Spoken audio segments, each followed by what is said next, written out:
Legacy fans, come here. We're here with Dead, CEO and founder of Legacy itself, and we're coming in after a bit of a hot streak for Legacy as well. I mean, second at Bucharest, and then a title just before that. So you must be doing pretty well right now, Dead, right?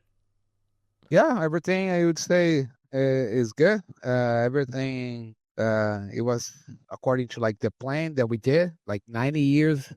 I mean 90 days ago when we started like like kind of planning the season.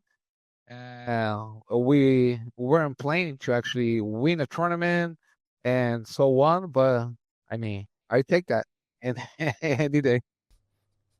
So is this the famous Brazilian plan we've heard about for so long? This was the actual plan.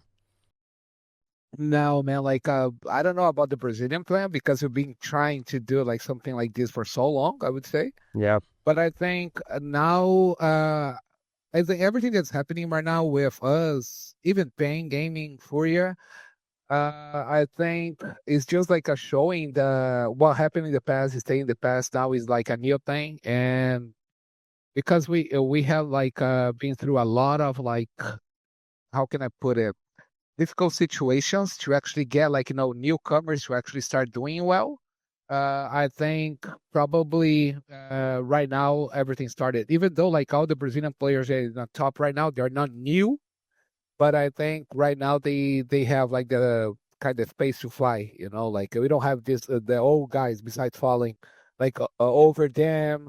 The community I think is pretty much like supporting them a little bit more. They kind of understood that like okay, what happened in the past was great, led us to be here, but now you guys here, you get my trust. Move on. Do you It remember seems That's what I think. Yeah, here we go. because we spoke in Austin, right, briefly. It was Yeah, with Hockey and everyone. And I remember you were quite confident about Legacy because this was just after all the bestia stuff and everything. And I remember you saying to me explicitly, like, Legacy are going to be a top 10 team by the end of the year. And obviously everyone else is just laughing. But me, the biggest Latto glazer, the biggest Latto fanboy, I'm like, you might have a point, There's some good players on this team. So do you remember I that conversation? mean, Because you've been I proven do. right, at least by VRS. Yeah, I do. I mean, like, of course, like, I have access for what people don't really have access. So I see the practice. I see how they actually, can be evolving as like a human beings and as players.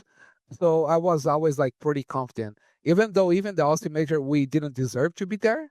Uh, but it's like this: we didn't deserve because RMR, but we knew we were like far better team than like even the other Brazilian teams. But in the end of the day, if you don't make it, you don't make it, right? So all the situation in Austin. But yeah, I was pretty sure that we have like a top 10 material in our hands, like Lato.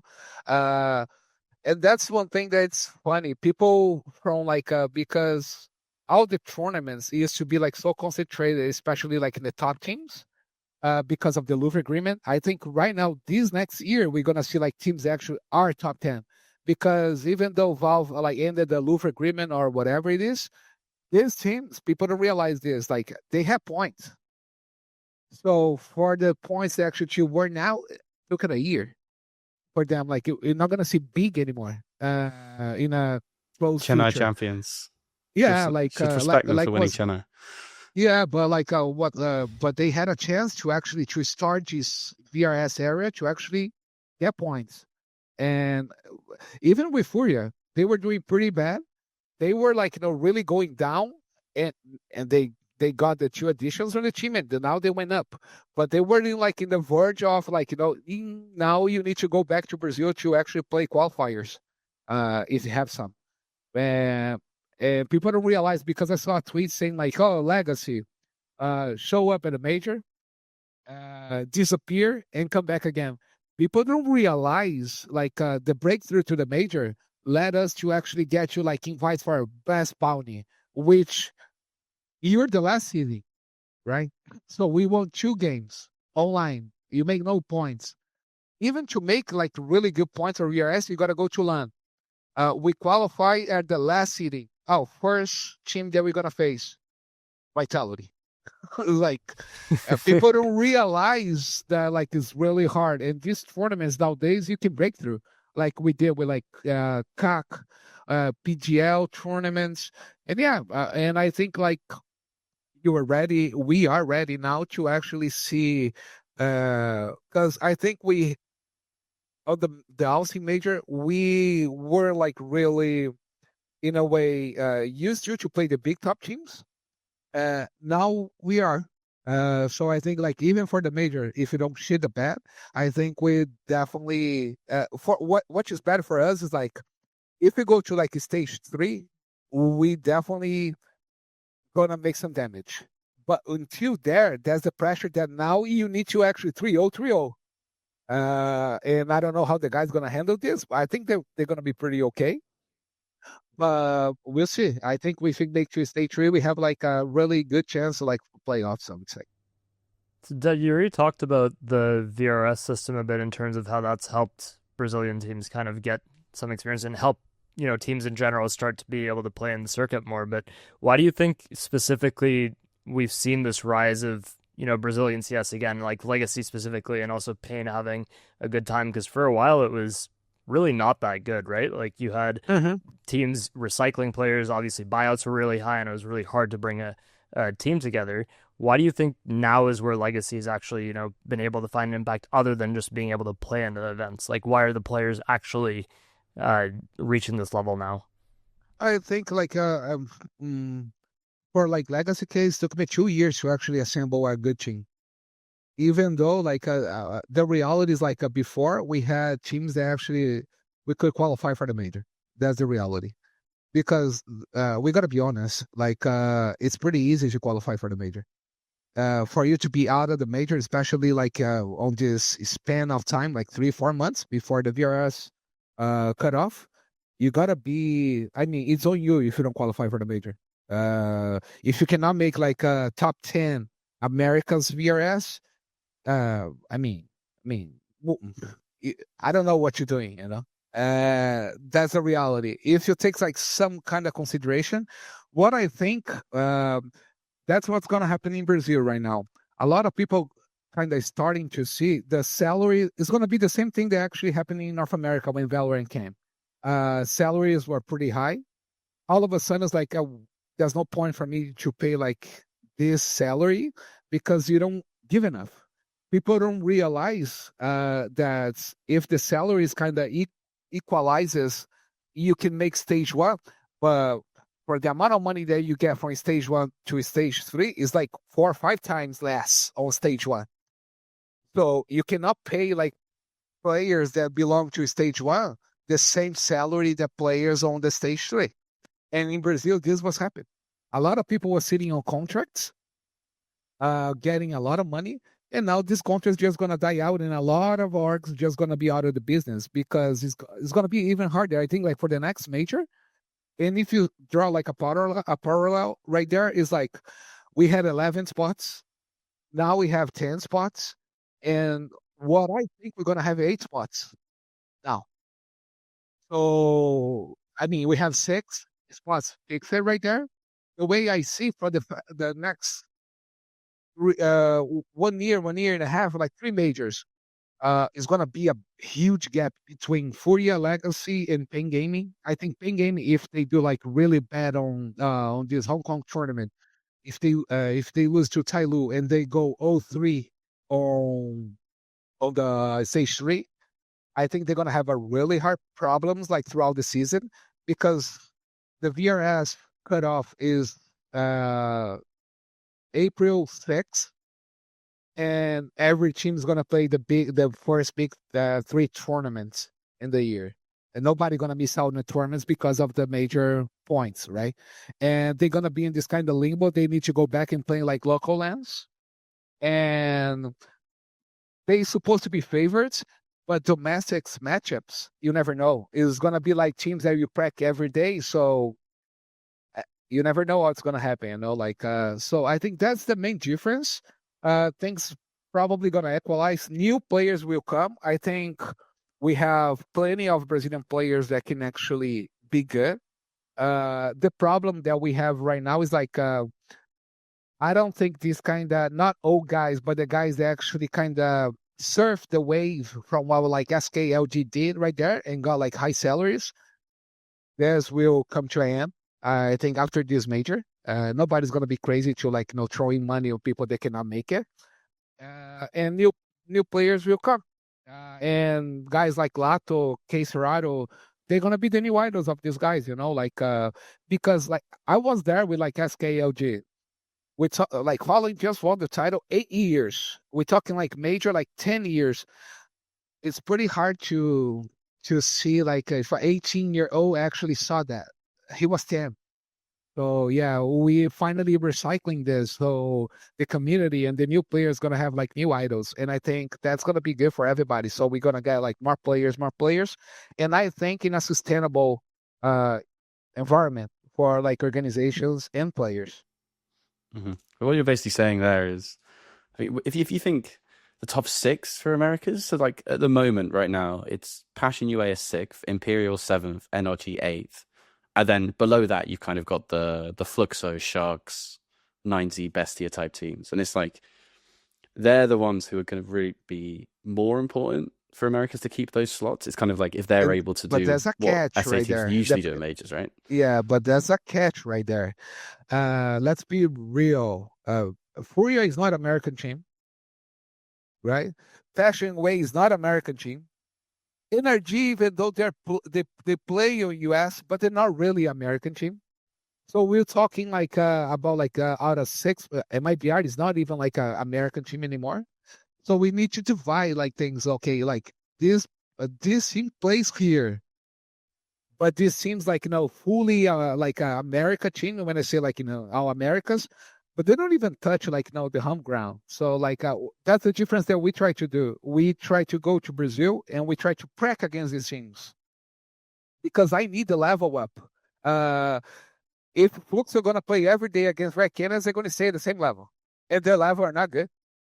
That's a reality, Like we need to actually kind of invest in the scene. Of course, our schedule tends to be even more crazier, but our team works a little bit different than Furia. Furia, they are they're gonna be based in EU. They have 2 guys actually not gonna go to Brazil. My team, they wanna go to Brazil. So while they're in Brazil, because like they were like 3 months riding on Europe, and they have like a 10-day period now to kind of get fresh and then go back to EU. On these 10 days, they kind of transfer this information for the people right there. It's up to the other players to actually catch up on it, right? But at least we do. Some of the other teams, they don't. Like Energy is not really for like an NA team, but they are playing everything NA. It's different than like Passion. They don't even. That's one thing that was when I remember when ESL was like kind of the ESL ranking was like determining like who else actually gonna be on like their tournaments. I remember Team Liquid flying from Europe to play like in a spot, and we were like they don't even practice with nobody right there. They literally go there, play the match, go back. I don't even know. Of course, we all know why this happens. ESL let them. Doesn't make sense at all. It's funny because it's the same people that let them. These teams actually do this. Goes like, oh yeah, NACS is that, bro.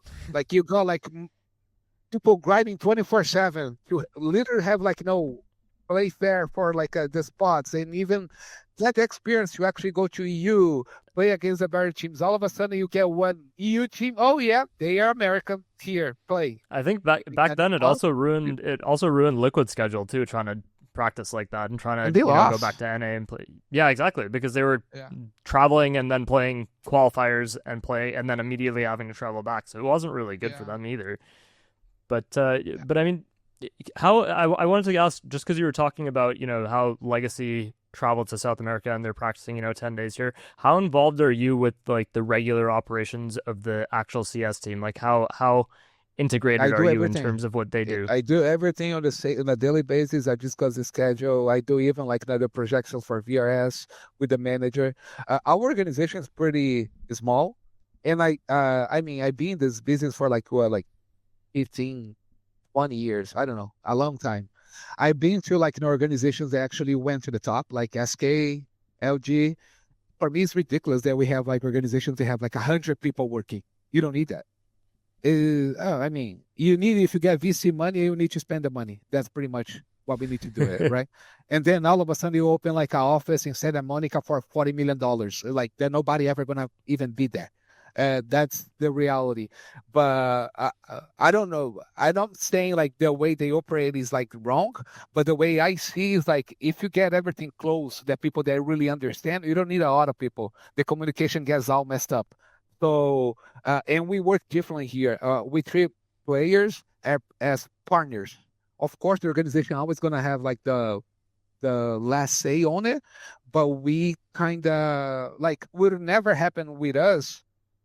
Something that happened at the beginning of the VRS, like the organization telling players like you're not gonna play this tournament because we want more money from this tournament. Uh, no, here, if happens, we would go to the players like, hey, can we do this? Can we do that? That's gonna be good for us because at the end of the day, I'm the one that needs to pay the bills, right? So, can you help? Can we do this? That's what I think.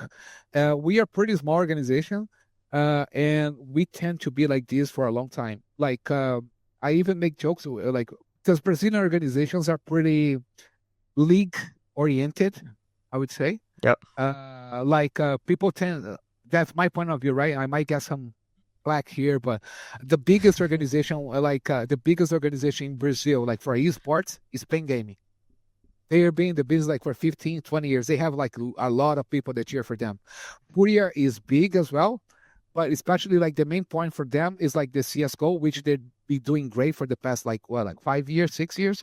But that's the falling effect right there. We never know how it's gonna be when Falling retires, right? And these organizations, they're pretty much like on league. Once they actually went to the majors and see like speaker money, and then they kind of shift a little bit, giving a little bit more like importance to the players, importance to actually CS. Besides that, I think to run like a proper business on esports, you don't need a lot of people. You need qualified people. Qualified people. I remember I was fucking one CEO back in the day, like 4 or 5 years ago, and he was telling me like, when we were at MIBR, we were buying one player for him. Like Jack from C9, I think. And he was all like, man, players come and go. People that actually know the business, that's the kind of people that you need to, retain these people at all costs because it's kind of hard to find these people. You got a lot of grifters on the market, man. That's a reality, like, especially like 3 years ago with the VC money, you got guys, I've been through this situation at MIBR. You got guys that never even thought about like esports running the organization. But why? Esports is like hockey. It's like in NBA. No, bro, it's not even close. And that's why they fail. They don't really think when you this say as the a players unique are business.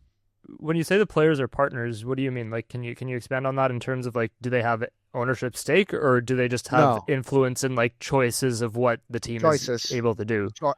Choices and what we do. I don't know the whole word, but especially in Brazil, I mean, this I can say like they don't have the best salary, but they can have the best salary if they actually do good. Because like most of the organizations in Brazil, they don't give like secret money for the players, just their own. Here we do like 50-50. So it's like this. If you are an average player, you're going to get your salary, which is not bad salary, but your salary.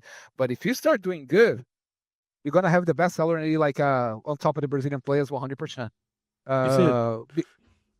Is it hard? Because I mean, it's something people talk about a lot in sports as well, right? It's kind of when you design a contract, you kind of, from the organization perspective, you kind of want the low base salary and then lots of kind of incentives in the contract. Like in football, it might be goals bonus or stuff like that. Like when you're building a team, is it hard to convince players to kind of sacrifice some of that stable salary in order to have more incentive and more focus on the kind of what happens when you actually win games? Like, because a lot of players, it was back in it was when we started like Legacy, when we were like to 0-0, this kind of things like round trips that we were into it.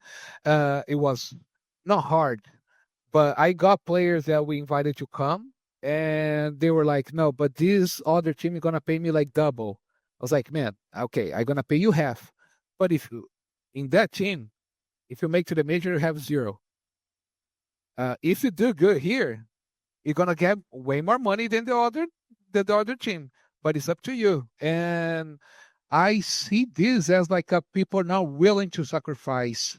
And people understand because we're like a kind of close organization and like really small one.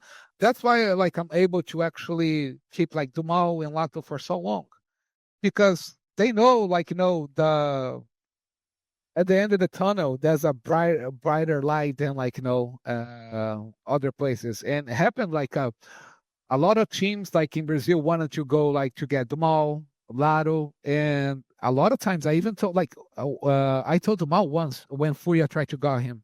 I was like, man, I think you should go because maybe what they're gonna pay you, I never gonna pay you.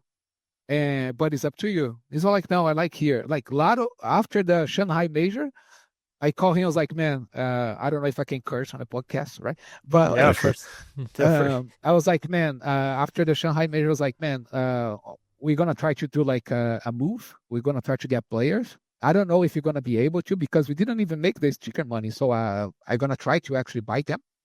But I feel like I'm ruining your career. I think it's time for you to go, man. Like I don't want to hold you hostage here. Like I think your potential is so high that here we're not gonna be able to show your potential.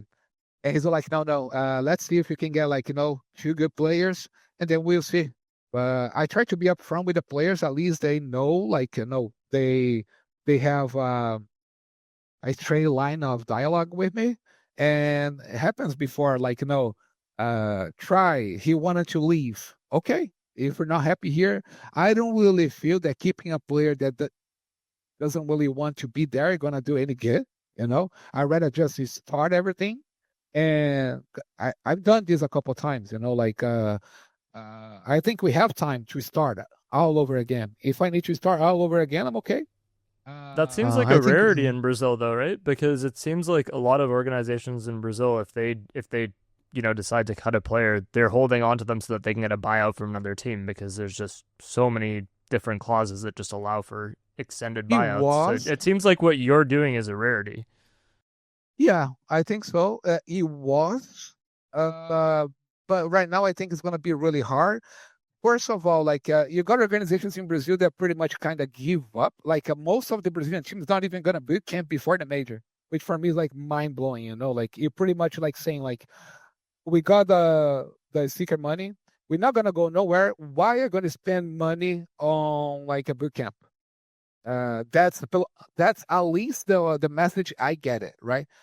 Pretty sure it's not like the fully message, but that's the message I get it because you have to, man. Like the major for these teams like Red Canids, Fluxo, right now even Imperial is like look at us. That's the major that actually got us here. If it happened with us, it can happen with you guys, like but you gotta believe.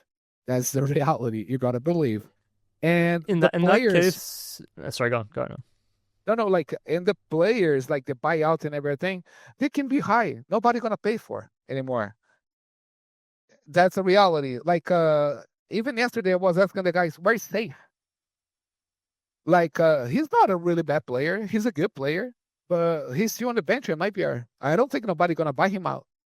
And you got like in Sunny case, yeah, like and that's one thing. Like I don't want to put this on the organizations because people say like, oh, the organizations is like this, like this. No, the player signed the contract. He knew it. Like if you go to Sharks in Brazil, nobody gonna buy one. So it's up to you. It's not fully the fault of Sharks. That's how they do business. And the players that go there, they know they're gonna be locked. Nobody gonna pay what they ask.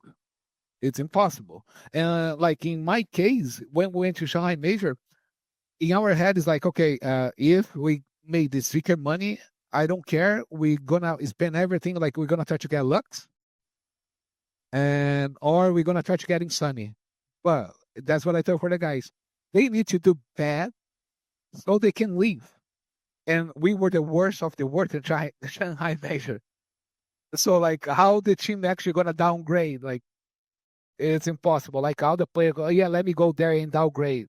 And then the like Pain Gaming actually bench Lux, and yeah, we right away we got that. I think it was like an opportunity that we were seeing before, and we just went full on, and we really believe that would help us to get like a better spots right there.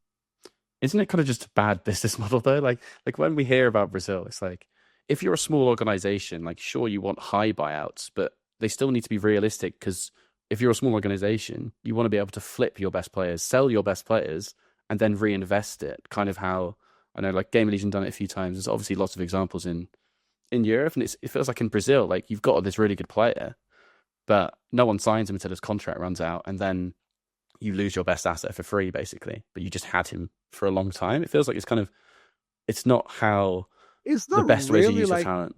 yeah, it's not really like this. It's kind of hard to lose it for free because this kind of player is gonna be like if they're not playing out the tournaments, some of the top teams not gonna buy them, and they're just gonna renew. That's the reality. They're gonna keep renewing. But I think the difference right now is like what FURIA did, like going to like CIS region and getting like Yekindar and Molodoi, and people tend to, I don't know if people like doesn't really look at because one of the arguments is like, yeah, Brazil is so high buyouts, that's why they went to pick up like Molodoi. CIS is even harder. The buyouts are crazy in CIS, and I'm pretty sure like FURIA pay a really good amount of money for Molodai, right? Yeah, I heard the same. So people, yeah, so people kind of put this on perspective. No, FURIA just went there because of buyouts are really high. Yeah, they pretty much pay way more for Molodai for any kind of Brazilian team, Brazilian player. That's for sure. That's for sure. And MIBR actually went and when and got another two CIS players. I think what actually says for the players is like, bro, like these guys, they are willing to sacrifice and actually come here to like international team, a team that actually doesn't even speak English. Probably the guy doesn't speak really good English, but they're gonna try to make it work with a fraction of a salary that you're asking. So I'm gonna go there. So eventually the players we understand that they need to kind of go lower because even for free, I'm pretty sure if they had the chance to actually be a top one team in the world with all Brazilian players, they would have done it because that's the kind. Even though the Molodó, Yekindar are pretty kind of Brazilians like them a lot, it's not the same thing as they were Brazilians. That's the reality, right? That's a reality. And eventually that's why like I think for us as Legacy is a big opportunity because we are right there, right? And we beat Furia last time. I mean, I think like on LAN we beat them like the last 4 times that we faced them, we beat them. So we are there. But we all full Brazilians. If you make to the top and actually dethrone Furia, which is like the number one team in the world, because in our mindset is not to be the best Brazilian team, is to be the best of the world. Right now happens the Furia is the best team in the world. So if you dethrone them, we're gonna be the best team in the world. That's our mindset, right? We don't really play to be the best Brazilian team. I think that's really I wouldn't like to work with people that want to be the best Brazilian team because the level is so low. You don't need to sacrifice almost anything to be the best Brazilian team, right? Let's talk I about think how Legacy have been on the road to be, not the best Brazilian team, but they're starting to work their way into the top 10 because obviously, I mean, you guys won CAC and then second at Bucharest has really helped to bring you up the standings. And Dad, if you haven't watched the show before, what we usually do is Harry likes to make a little slide that always has, some form of a meme to it. So I'll let Harry walk through this one Yeah. because he's taken a couple of clutches from recent events. Yeah, of course. And I think we could talk about the Brazilian scene all day, but it's rare we get to speak to someone who's so close to the team. So let's get it on. Let's get on to Legacy itself. And I think the craziest thing in Bucharest was I think they won 47 clutches as a team. Yeah, it was ridiculous. And it's absolutely insane. I mean, this is a reference for a film that no one in our audience has watched. But this is the biggest level this week because I don't remember a time a team won 47 clutches in a tournament. It's just absolutely insane. So like, I guess the stats side of my brain is saying is this sustainable, or do you think maybe this is kind of Not at boosting all. the team's performance a bit? What do you think? Yeah, not at all. I think like especially in the SOG game, that was supposed to be way easier. Being honest and not being like cocky about it. And the clutches actually made us to actually go to the finals. I think clutches always gonna happen, and things that I think like CS is pretty much like when you get to like a top 10 level of players, everybody's good. And you have like the guys that are going to stand out more than others, but everybody in a playing field is good. And what the difference is like the confidence. Like the guys are fully confident, and when things align, I don't know if you guys saw like Falcon against Furia Mirage. Like Furia missed 2 grenades and literally got like Nico on connector right there. Yeah. Man, like when everything's aligning, actually going to the right place, this kind of ridiculous stats just gonna happen. Like I don't think it's sustainable, especially if you make like to stage 3 of the major. The level of the other players that are gonna be against you on the clutches are way higher. What happens? I think it shows at least if everything's going in a bad thing, people have like resilience to actually bring the game back with clutches, and that's X factor. I mean, I've been through an area that actually Code Zero was like really hard to actually clutch against, and then you have Zipnix. It's like people would have like tabbed on the server and see it was him. He literally like would have win like clutches, just taking his hand out of the keyboard. And it happens, and you have a lot of clutches that actually like goes your way and define like a 13-11. So I think it's not sustainable. I think as a team we need to get better, but I think this is like inside the game. We always happen like people clutching.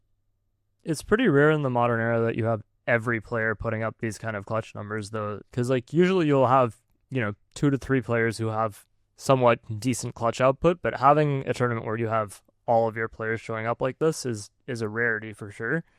I think what I was trying to get at earlier, talking about the why your team and why Brazilian CS is kind of making a bit of a comeback now.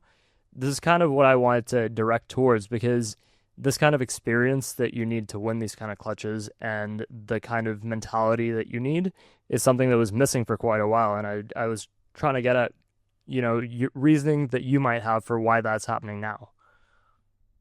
I think it's like through experience. People, I mean, we are a young team. I think the average for us is like 23, but it's a little bit different average. It's not like one guy has 18 and other one's 34, like Furia, and the average is like 26. It's like everybody's between like 20, 23, right? But there's like a Latto and Dumau, for an example, they have way more experience than Lux, Nissin, because even though like Lux went further on the major, Dumau has been playing like big tournaments since he was like 17. Like I'm talking about like majors. Oh, he didn't do like really deep runs, yeah, but that's the difference. Like being on this environment with like big players, having a chance to play against them, eventually gonna get experience. Like Dumau is a guy that seems to be like and that's one thing I even play with him, like because people put on him like, oh, is he gonna be the next one? Yeah, I think he's not gonna be the guy. Yesterday, the guy just became 22. I mean, like, he has time. He has time, even though he's been on the scene, because people put a lot of things like, oh yeah, he never gonna make it. He never gonna make it. I mean, people kind of put this blame on him. It's like the meme, like from DJ Keller, like suffering from success. Like, yeah, man, like. What the guy can do, he's been like playing like I am Cologne, ESL1 Cologne, Katowice. Yeah, he never won this tournament, but he's been consistent playing big tournaments. Eventually, he's gonna get experience, man. Like he has 22. You have a lot of people with like, I told even a lot of this. Like I was like, man, you can have more, but having like a trophy on ATL TV and an MVP is a club that just a few of the players have. So be happy. Just know you're in the right path, and just like kind of like don't fall off the path. It's just stay on the lane, and you have what, like 6 years of like great CS ahead of him, like for sure, you know. So And I that's think, pretty much the difference. yeah, but the big difference this year, right? Like dumau and latto, that's a duo that's been together for so long, and obviously a lot of it's the experience, but also I think we've got to talk about Lux as a captain, right? Because this is the guy who was benched from Pain, and I think at the time there was kind of a few Brazilians I was speaking to, like the narrative was basically he was good online for Pain. I think I've looked it up. He's 118 rating for Pain online, and then he's 106 rating for Pain on LAN. So that was kind of the narrative at the time almost, was this, he's like a bit of a choker on LAN or something's going on. And then your team makes him the captain, and he's the guy who's kind of adding stability to Legacy and winning 12 clutches himself. And like, that's not a guy that's choking anymore, clearly. So like, what do you think it is about Lux that's kind of made him such a good captain already? Do you think that's was an unfair narrative last year as well? Yeah, I don't think he was choking on Pain. I think experience. He never played on this stage, and Pain, he got Pain to actually play on this stage. Throughout time, he probably would get better. I don't know, like the dynamics inside the team on Pain Gaming, but yeah, the difference. I mean, what I think is to be IGL is not that hard. People kind of misunderstand, like, even Fallen, Kerrigan, these guys. I think be a leader is hard. And when we actually spoke with Lux, he's like, no, I want to be the IGL for this team. I was like, okay, but do you want to be the leader of this team? He's like, yeah. And there's no leader if you don't have people to actually going to follow you, right? So the guys here, they right off the bat, they're like, okay, we are willing to actually follow this guy under his leadership. Of course, he's been 9 months on the road. He will do a lot of, he'll learn a lot. But we try to make him, not because I know he's a good player. But what we need from him is to lead the team. And he's pretty young, so he doesn't have this experience. As sometimes he's gonna kind of fucked up on the leadership because he's young and he never been a leader before. But I think he's like kind of in the right path to be a leader. Like that's the difference between being an IGL and being like a leader. A leader are able to sometimes not like perform really good, but make your teammates still believe in what you say, right? IGL, it's at this level, man. Everybody knows about the game. That's the reality.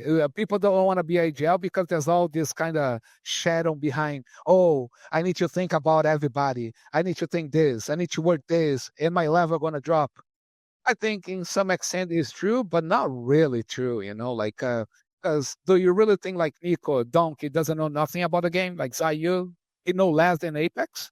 I don't think so. It's just like people willing to be a leader, and which is okay. Not everybody is like suited to be a leader. You mentioned you mentioned that that he's still growing into the role as well, and that he might have fucked up a few times or whatever.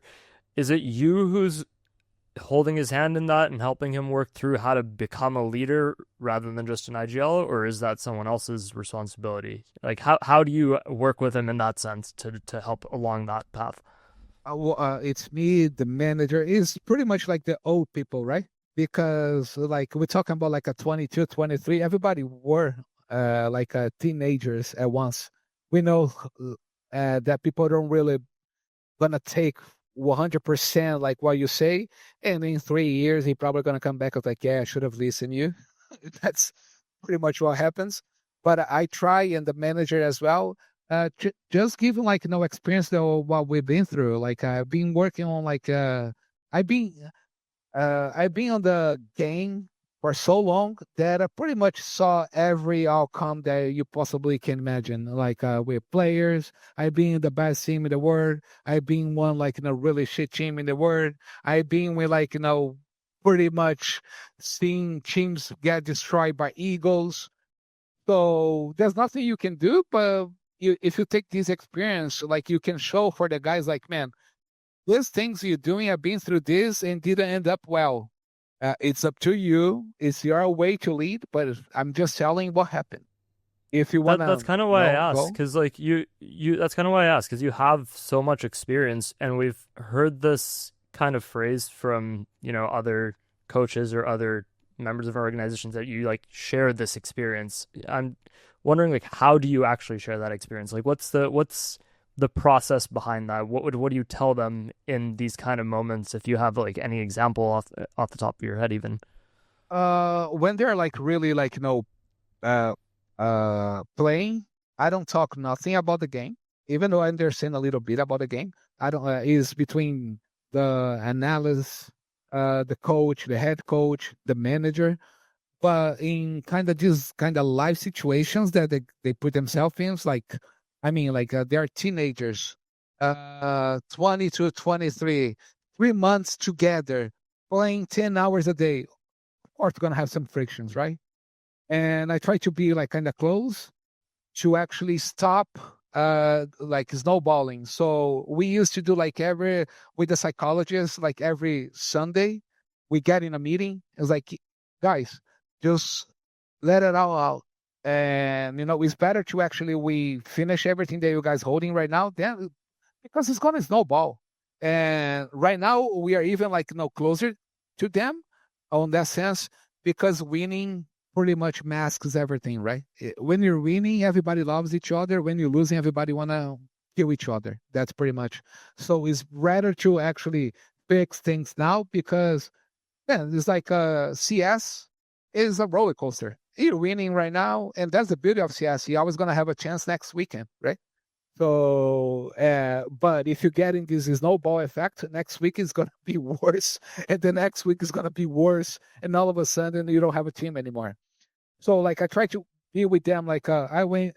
I don't travel that much anymore, like I used to. But I was with them on Future. That was a horrible tournament for us, and I wasn't with them like with the two tournaments that they did good. I'm traveling tomorrow for like the 10, 12 days boot camp that we're gonna have. I'm gonna be with them, right? And pretty much, I don't really say things. I don't get into the game, nothing. But just looking, I've been through this situation so many times. By looking, by what the guy actually say on the server, you know where the friction is. Like, and they try to kind of disarm the bomb right there, like defuse the bomb. Sometimes you can, sometimes you just can. Like if the situation is so far gone already, that shit's gonna go down, and it is what it is. I've been through this situation a lot of time, a lot of time. I also wanted to ask, I think it was something Nissim said in an interview, is that like kind of the mentality in the team, basically, of the kind of, I think he even said like, oh, like we're like Vitality, we don't give up, we never give up on a game, and we're always, because you are quite good at comebacks as a team and everything. Do you think that is down to, I mean, it's the players obviously, but what you're talking about with psychologists every weekend almost, like there's a lot of teams that could learn from that, I feel. And the psychology is like every day with them, okay? It's every day, every day. But we do this meeting with them on Sundays, okay? But the psychology is like every day. I think like they don't give up because they trust each other, man. That's pretty much. If you, and that's what I tell them. Like if they going do like a wrong idea can be good if 5 people are in the same page. If everybody has a good idea, not gonna work. So trust your teammates. That's pretty much what happened on my experience. That's what happened on SK back in the day. Yep. If you're gonna jump, you're gonna jump. Doesn't really matter. If you start like kind of second thinking about like what you're gonna do, just trust your teammates. And that's what I tell them. Like, man, you guys live together pretty much. You do everything together. If you don't trust this guy, what's the point being here? Everybody's gonna be miserable, man. Like, if you don't like to be like even breathe the same air as this guy, just leave because it's gonna be miserable for everybody, not just for you. But there are players It's basically like a bad idea executed right and with conviction is better than a good idea executed poorly and without any cohesion at all. Yeah, That's yeah, kind of how it pretty is. much. Like you need that commitment on the server from players, and that seems like that's what you're trying to instill in them as well. Yeah, especially on like the CS2, they're like aim takes you have a lot of aimers, right? So you got a lot of people that you can see you don't even know how like actually to operate the game, like the fundamentals of the game. But in the end of the day, the game is like shooting the head, right? So they get it right. So this like kind of chain work they used to have like on 1.6 on CSGO, we kind of lost right there because all of a sudden you're gonna see dunk going on ramp and headshot like three guys, like it's the nature of the game nowadays, it's way easier for aimers than it used to be back in the day. Back in the day, you had like Nico, you have Twist, you have guys that like was really hard, to go against, and you need to like even on SK, we were the best team in the world, but you wouldn't take nobody as like the best aimer. It was like a team before. Nowadays, if you're gonna take like the game is played different. The way I see right now, you can even see like Vitality. I think is the last one that actually has like a all-around team, good players in everything. But if you're gonna take like the game against FURIA, like the guy was like Yekindar was holding A on overpass by himself on fountain. Like it's impossible to like back in the day you actually think this. You can clearly see he's confident as taking risks. Like I saw like Molodoi his highlight on long overpass. He repicked 4 times. Like it's not normal. It's like a guy that's pretty confident on what he's doing, like so CS2 has these things right now on CSGO. He couldn't do this 100%. Mm-hmm. But someone who has had a really good CS2, I think it is latto. And like you said earlier about you basically said you're allowed to leave if you want to because you do have so much potential and everything. What has it been like watching him this year kind of be able to show that potential on the tier 1 scene? Because he's not played that many big events in his career, even though he's been around for like 5 years, right? Like what has it been like within the team watching him this year? Satisfying. For me, he and Casararo is by far the best Brazilian players, right? I think the difference between what I see between like Casararo, which is ahead of him right now, is latto is way more all-around than Casararo. Casararo, he has this role, and he always act like perfectly. He's really good at his role. latto is the kind of guy he's gonna play anywhere, and he's the kind of player because like people don't know because they don't really see like practicing and everything. He doesn't miss. He does everything, and he miss is just one time. He go back, get correct. So I would say for him, he's the best friend of the IGL. He doesn't forget like what he needs to do. He doesn't miss like nades. He always gonna be pushing the other players that actually do this kind of mistakes. So for me as a player, it's kind of hard to explain because, like I told you, people are not in a daily basis, and his mentality is really good. He's not the kind of guy that's like, I want to be the best player in the world. It's like, no, I want to be the best team in the world. That's different. And for me, he's all around. I mean, even though it's going to be impossible for him this year, but I think next year, 100%. For me, he's already is. Okay? Maybe kind of biased right there. But he's a top 20, 100%. He's a top 20. If not this year, I think it's almost impossible. But next year, 100%, he's going to be a top 20. His consistency is scary. Mm-hmm. I think you're talking it's also to the right thing person about whether you think he's going to be top 20 or not. If he's in the top 20, it's because of this show.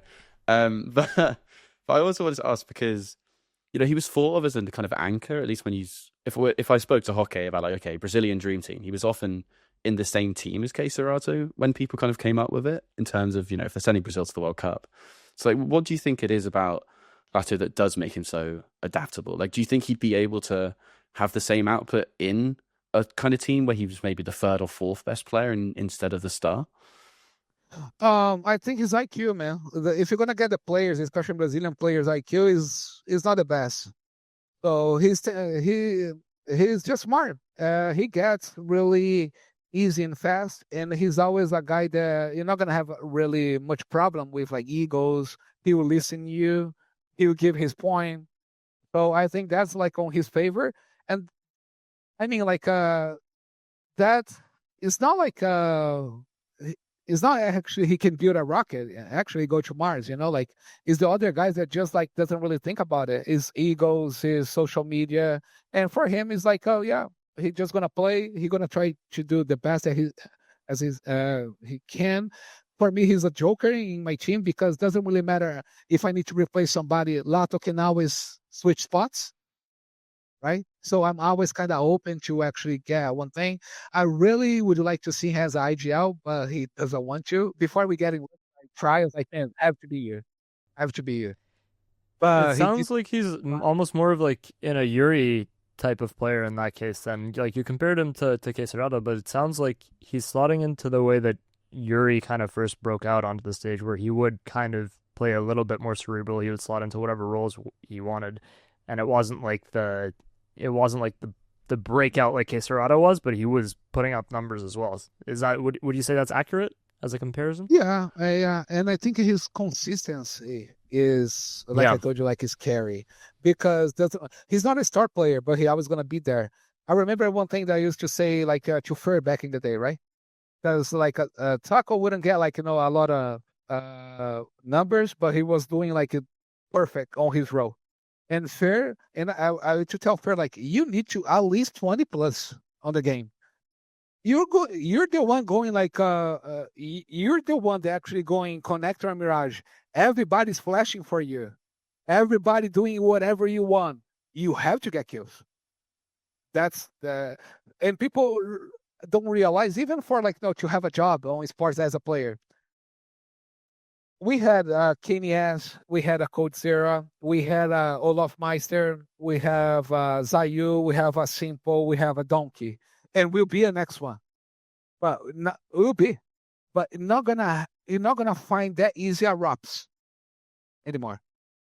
You're not gonna find that easy like players that like anchors that are like really good. The difference what you see now around the Legacy has right now for me is Nissim.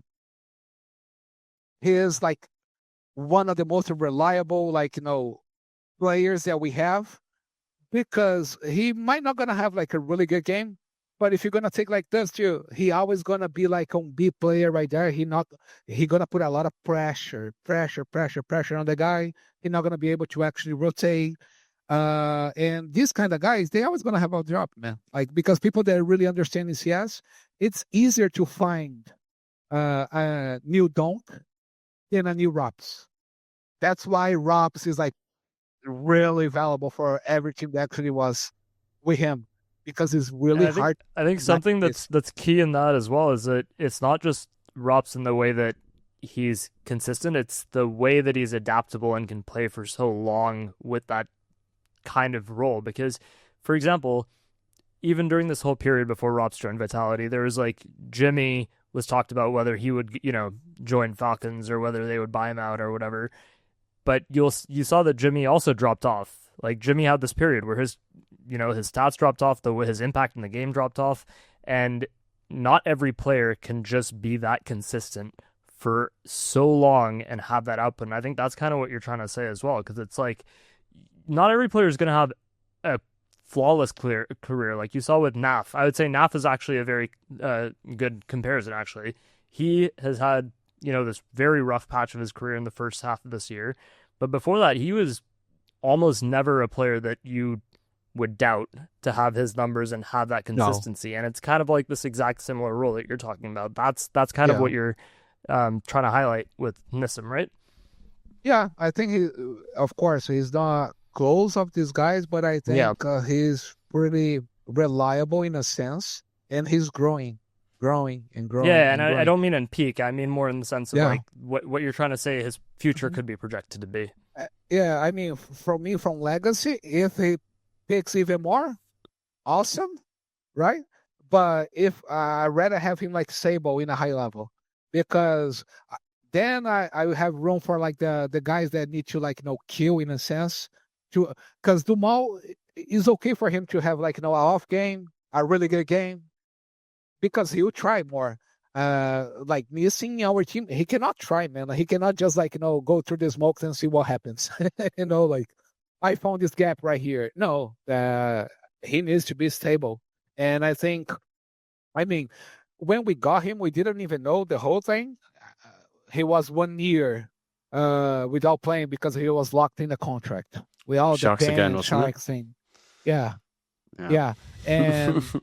and we didn't even know even to get even Sadzin, these guys wasn't me, because sometimes people give me credits like, oh yeah, no, I have like friends that they are what we call the deep web of Brazilian CS, and they go low. They oh, this guy is good, but how he, what people say about like his behavior, because you have a lot of good Brazilian teams. They're like savages, like they cannot even live with other players.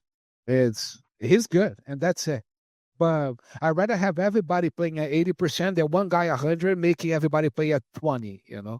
And you see, he's just good. The team that we have, like about environment, I think is good. And at least for me, I value the environment a lot. I think if you're having a good environment, is halfway there to have a good team, which you didn't have all these days, all these years. I mean, was pretty rough the past like 2 or 3 years, I would say. Since we left Godsend, the environment was pretty hard. That's why you got players leaving. Like even we got setting. If you're gonna take for account like the best, what people say, the best AWPers are NQZ and Try, right? They were here. But they wanted to leave because of this kind of problems, environment problems. And then we got Sedzing. Sedzing is like it's a funny thing because when we got him, he's 21, I think, right now. But he'd been playing the game for 2 years or something like that. I remember we couldn't play Dust 2 because he never played Dust 2. Was out of like the it's like 9-10 or something. Yeah, it's like train, the same thing. So takes time, but the work ethic that he has, I saw just a few. Just a few. What do you think of the kind of Brazilian AWPer situation? Because I think, at least from the outside, for a while, it was almost like everyone wants to be fallen. So there's like people like Woody coming up, right? Like, why do you think there is a kind of not many star AWPers? Because even Sadzin, I think he said it in the interview. I mean, that we did with him is kind of, he's very happy to be a supportive AWPer, and kind of in my head, Brazil, I don't know if it's just a fallen thing, is kind of built around star riflers, kind of supportive AWPers. Do you think that's actually because of fallen? Like, what do you think that is? No, that's what you said is pretty much right, and that's what we're living right now is the kind of the change of generation. That's why you had a lot of players in Brazil, they still have Zera on their names, right? Like Sadzin is a really big fan of Fallen, so yeah, his example of being a good AWPer is flashing everybody. That's pretty much he's changing, man. Skill wise, his ceiling is pretty high. He's going to the major, but I think it's just his 5th or 6th event ever. So he has this kind of thing about AWPers. I don't think it's just we didn't have really good AWPers. That's pretty much about it. That's the reality, you have a lot of people playing AWP in Brazil, but they were not good. That's the reality. And I think now we have players. You were talking earlier about wanting to be the best team in the world, like not the best team in Brazil, the best team in the world. Do you think that that's something that you can do in the current era of Counter-Strike with an AWPer that plays this kind of supportive role? Because right now it really doesn't seem like it. It seems like you need an AWPer who's, having that impact. And from what you're saying, it's not really what Sazin excels in either. But that's on us, because when he joined the team, he was hyper aggressive. Like playing pugs. And I think for him, it actually is good to actually step down and got you this supportive role. And now he can actually be aggressive. Because being aggressive with no fundamentals doesn't really matter, to be honest. And that's what we're pushing him to actually. He's a guy that actually, if he want to do this kind of play or pick or new play, whatever, he just goes. There's no, oh yeah, who's gonna flash for me? No, he just goes. I think his kind of situation for him is I'd rather do this to thrive as a team, but yeah, to climb.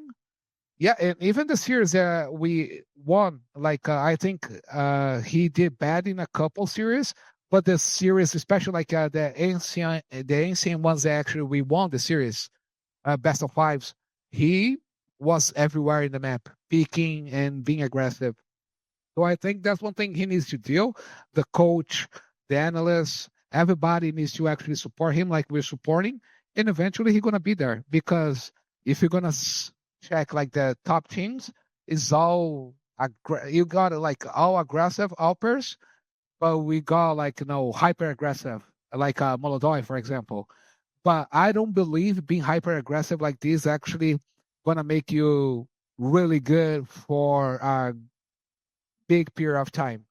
I think guys like Monesi tends to stay more on top than the other guys because he knows to play both ways. I think that's a really That's important what I point, think. and it's kind of the old school way of when you're trying to teach an AWPer, you want them to play like device, not like simple, right? It's that kind of thing of if you're not Munisi or Simple or someone like Molodoi with insane talent, you'd much rather they were a passive AWPer who was maybe too passive rather than someone who's too aggressive. Because the worst thing is when you spend $6,000 on a guy to have an AWP and then he just keeps repeaking and just dies. And it's just the round's completely gone. Like I think Sadzin has really flourished in that evolution. And like he's not going to be a simple. That's fine. That's fine. The team is built differently.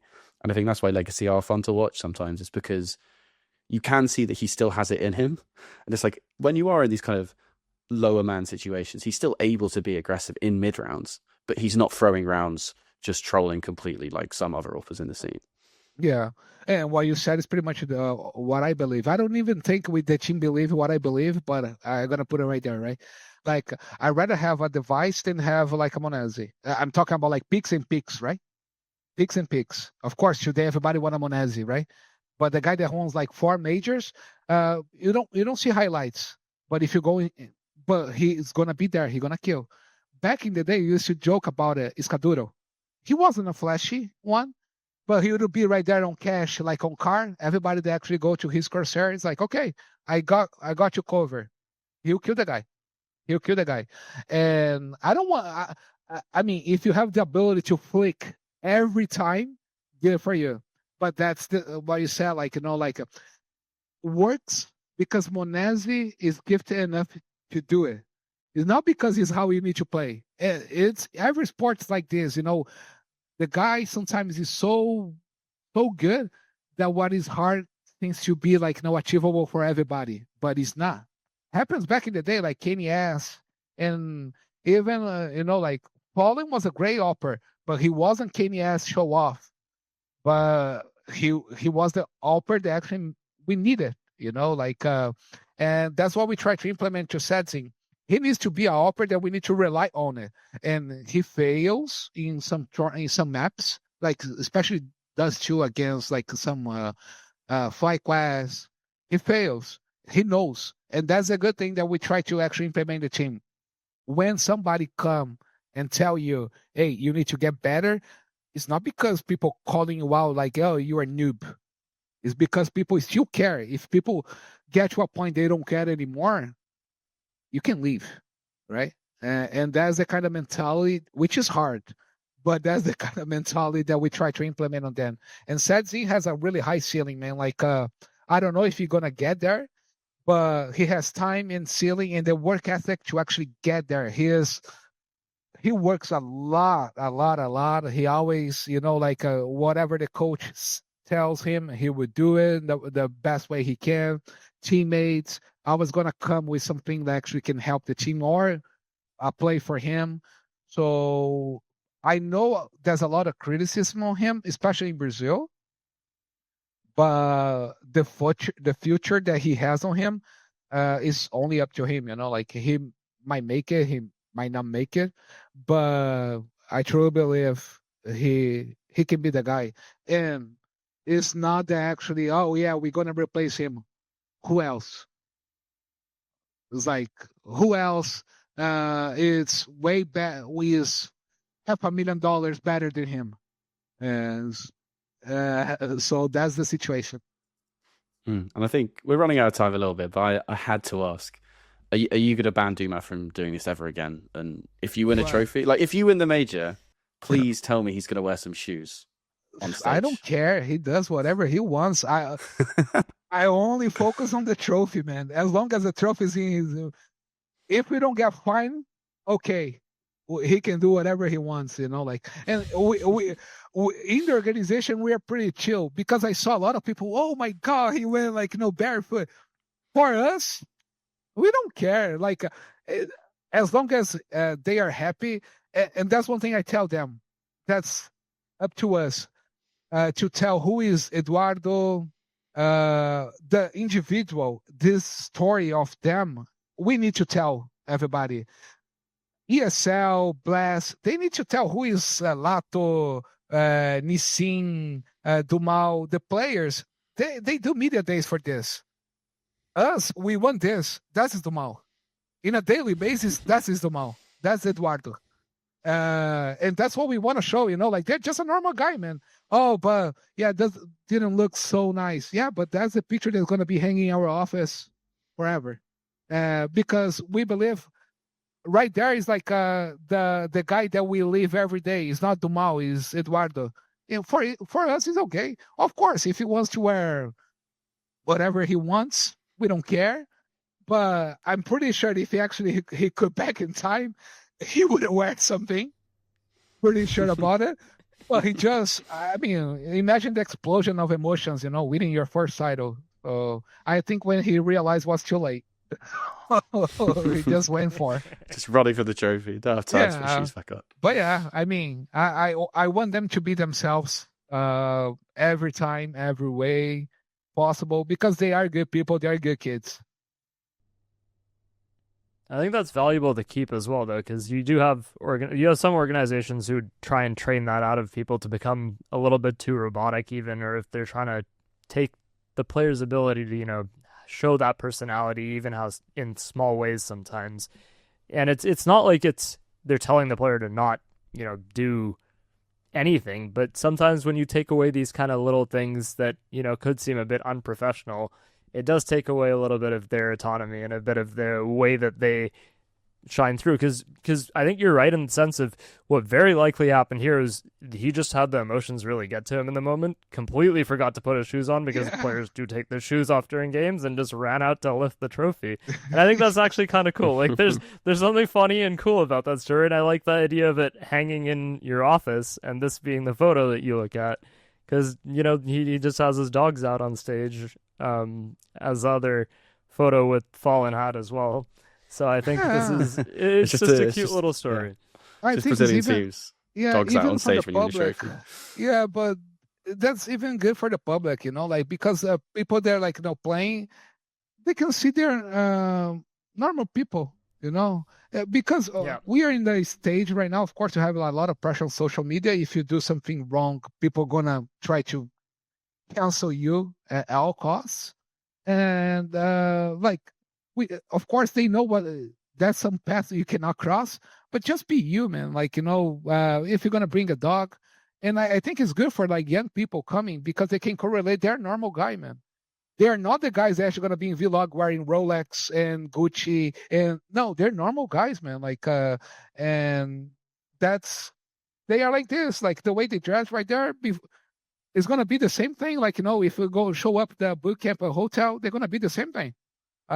Maybe not with the jersey. Some is even wear the jersey, but they're gonna be like this.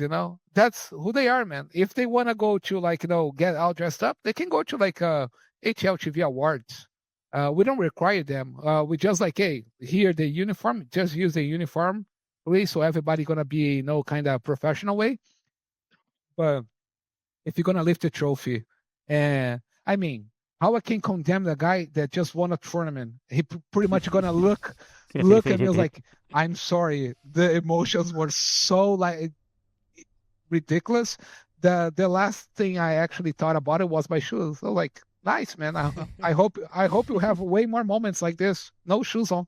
Okay. If he has no shoes on with this picture, it means we're lifting trophies. So I would take that. Yeah. So if we bring this full circle, obviously the year started in a way that you guys weren't going to go to the major, and then you got this invite in place of Bestia. You had this result, and it's really turned things around for you. And now you've had this win at CSC, you've had this second at Bucharest, and now we're headed into the last major of the year. So obviously, like, as expectations are completely different, at least from the community, in terms of the way Legacy has been playing. Like, back then, you guys were complete outsiders. Nobody really expected much from you guys at all. Now going into this major, I think that's changed a lot. What is your perspective on that going into this? How's things changed for you as an organization, but also for the players going into this major? How different has the conversation been? It's different. Of course, like we're going to this major, I don't think everybody gonna put us 0-3 again on the first stage. Like even though we can be 0-3, right? But like it's not what like everybody expecting. I think for us, in terms of expectations, it's not really the major, because the major doesn't really change a lot on VRS rankings. Because pretty much just the playoffs, they're actually gonna have like a huge impact. Even us that we made almost like to playoffs, because we are so low, made the difference. But on the top, like the top 12 teams, doesn't really change that much, right? Our expectations is finish the year among the top 10, so we have a clear path to get to Cologne as a contender. That's the reality for us, right? Everybody that plays the major has a chance to win. Every team. Once you can tell 100% they're actually gonna be on the playoffs. Others, like I don't know, Cinderella story. But for us, it's like is making stage 3. If you make playoffs, I think we're probably gonna be the nightmare that whoever play against us, because they know it's gonna be hard. They know, like I think a lot of teams are like ahead of us as a team, but facing the guys with like so explosiveness on their face, on going into like just 13 rounds is kind of hard. Like all of a sudden you're like 6-0, and how it's gonna be, like, and you have, I mean, the top teams have been playing with us. They know already. We're not gonna. These guys they don't really take the foot out of the gas pedal. They will go. It's gonna be 10-2, 11-1. I don't care. I gonna go. So that's what I think. As an organization, we want to end we want to be on January 5th, when the first major, the first cutoff among the top 12. I think we can. I think we're gonna get to the major as a top 8 team in the world because of the decay of VRS. We are 6 points away now today from Navi and G2. So at the major, I think we're gonna be ahead of them. We're gonna get in the major as a top 8 team in the world. It's up to us to actually maintain there, and get to levels that this team's actually gonna play, like stage 2 and stage 3, and then we can solidify our position right there. Because right now is out of 2 tournaments that were the biggest team in the world. There was big tournaments to play, but wasn't like the hardest of the hardest competition right there. We are aware of that, so we don't. Oh yeah, we are really good. No, we are a team that actually is developing, can be a good team. We are in that phase right there that we feel that we can play against everybody, and everybody's going to be 50-50, which is good if you look for the top bracket, but can be really bad because below us, that people that we're supposed to be more than 50%, but we turn the game at 50-50. So we need to find this consistency that we don't lose a lot of matches for top 15, top 20 teams. I mean, those are the matches that we need to actually go there. And it's like what 3D Max did. 3D Max never got close to any tournaments, but they've been ranked the whole year because they would go there, win 2 matches, 70 points, lose 4. 50 points, lose 4. I'm not talking bad about them, but that's the kind of consistency you have, because the reality is you only can play big tournaments if you are on the VRS. And whatever it takes you need to be to actually try to then win against FURIA, against Falcons, against Vitality. You're only going to be able to win if you play them. And they are in the bigger tournaments. And we are just hoping that we have like a fully packed schedule. We're just hoping that we are in a position that we can deny tournaments. I tell you what, though, I mean, Vitality are not going to want to play you in a best of one, are they? But and I think if we get to the stage 3, that's the difference because we have 7 maps. So like, doesn't really matter. We're gonna end up in the middle of the pack for us and for you, and we'll see. Okay. Vitality, FURIA. I don't know, all the teams that actually like I think 100% they'd rather face like a team that actually gonna come with the pressure than us, because in the end of the day we play like dark horses, like nothing to lose, but that's our identity. It's not like because the guy that they don't care. That's the way we play. That's our identity that we have our team. I don't know if it's good or it's bad, but that's what Legacy is. We never got around to it, but you mentioned the 7 map pool. Was that whose idea was that? Because you don't see that from underdogs much. Mine. We had in Godsend as well. Back in the day, we had Legacy because top teams doesn't really need that, I would say. But the teams that need to climb to the top, because you have a lot of teams that we're gonna face that are only good in one map. Okay, back in the day, Complexity, we'll be facing them. They were good only on train. They pick train. Vertigo before. Yeah, we need to be able to ban their train. Because it's not because they're a bad team, because their train is tier 1 level of play. We never play overpass. We'll play against Astralis. We're gonna play against FlyQuest. They pick overpass. Give CT for us. And one good thing that we have special, I think for us on the stage 1 is gonna be really hard to play against us because on stage 1 we have low competition. They're supposed to be actually be better. You never know, but you supposedly on paper be better for results and everything. We don't only have 7 maps, but we have the seed. So it doesn't really matter. We are seed 1. So against everybody, you're going to pick the side we're going to play. So you want to play overpass? Okay, CT is ours. You want to play train? Middle of the pack map for both of us? CT is ours.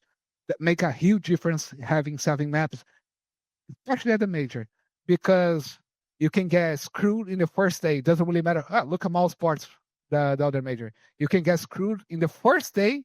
You can get screwed. So I think having this 7 map pool is really important for us, especially through the stages, because it's the best of 1. I mean, whoever thought we won against Vitality like 13-3. It's the same thing. And you see teams that actually the other major was pretty clear, and we went on this mistake as well. Like Lane Vision, they know they're just gonna play Dust 2.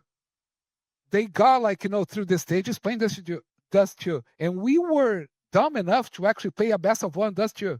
I remember telling the guys after the game, I was like, why? But teams doesn't really take this in consideration because everybody played Lane Vision Dust 2.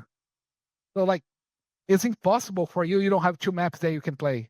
We're supposed to win against Lane Vision Dust 2, supposedly, right? But why are you going to play if I have 3 maps that actually I think I can have a better hand? So I ban their Dust 2. I play 7 maps. They don't. So, that's the mentality we try to actually put on the players. Of course, it's going to be hard for you to be really good in 7 maps. But knowing that actually you can play the map, look at Vitality and FURIA. The Ancient was probably one of the worst Ancient games ever.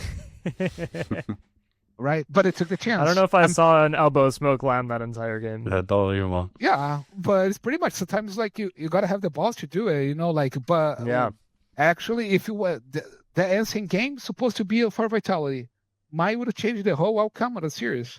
Do you think Apex actually gonna major again, FURIA against Vitality finals, best of 5? I don't think he's gonna go through again using the big balls unless he start like practicing. That's the difference. And that's pretty much my view about it. I think the guys actually bought this full on, and now they're getting like the price of it. It's more work, 100%, but that's your work. Let's be real, guys. Nobody doing favor for anybody. They get paid to do that. So that's the reality. That's what I tell them. They're not doing any favors because I don't put my hands on the trophy until it gets to the office. The picture always going to be them. So yeah, that's what I tell them. Like, your sacrifice have to be the same size as their dream, man. Like, that's a reality. And I think they embrace that. Usually at the end of the show, we have a bunch of forum threads that we pull up that we go through on HLTV. But this time around, I feel like we've just had a very insightful conversation with you in terms of what you've been able to share. And I think this time the HLTV forum people need to come to us and actually see what you have to say instead. So at the end of all of this, is there anything you want to leave us with? Just first of all, thanks for coming on, but any parting words you want to give us before we close out the show? Thank you for you guys for having me here. Thank you for everybody that actually enjoy Legacy, us playing, especially the guys. They deserve that. They're a really good group of guys, And thank you all the Brazilians, people internationally, because we start getting more international people actually liking the brand and the team. And yeah, we always gonna try to do the best we can. Sometimes it's gonna be enough. Sometimes, unfortunately, not gonna be enough. But we need to keep going. And thank you for people that actually been following us throughout this whole journey. And yeah, we're gonna keep going and see where we can actually go.